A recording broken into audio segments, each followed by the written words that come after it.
कश्मीर, जे तकबा त चीर दे हम। तोहरा बाप के ना हटे कश्मीर, जे तकबा त चीर दे हम।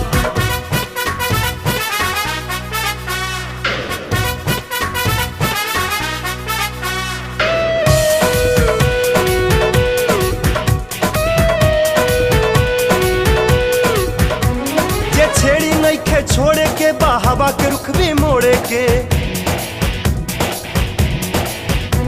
उस बैठी के गुरूर अपना दम पे लड़के तोड़े के। छेड़ी नइखे छोड़े के बा हवा के रुख भी मोड़े के। उस बैठी के गुरूर अपना दम पे लड़के तोड़े के।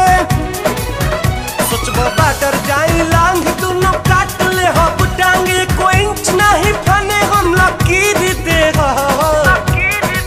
रे तोरा बाप के।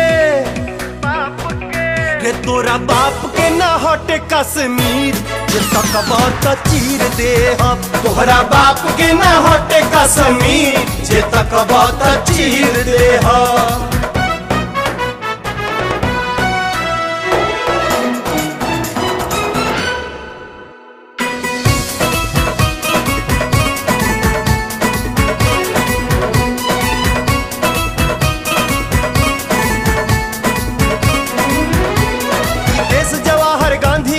भगत सिंह फौलादी के, अब्दुल हमीद अशफाक लड़े क्रांति में जंग आजादी के। ई देश जवाहर गांधी के है भगत सिंह फौलादी के। अब्दुल हमीद अशफाक लड़े क्रांति में जंग आजादी के।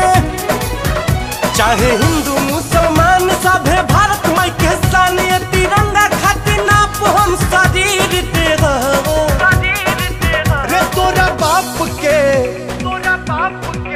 रे तोरा बाप के ना हटे कश्मीर, जे तकबा त चीर दे हम। तोहरा बाप के ना हटे कश्मीर।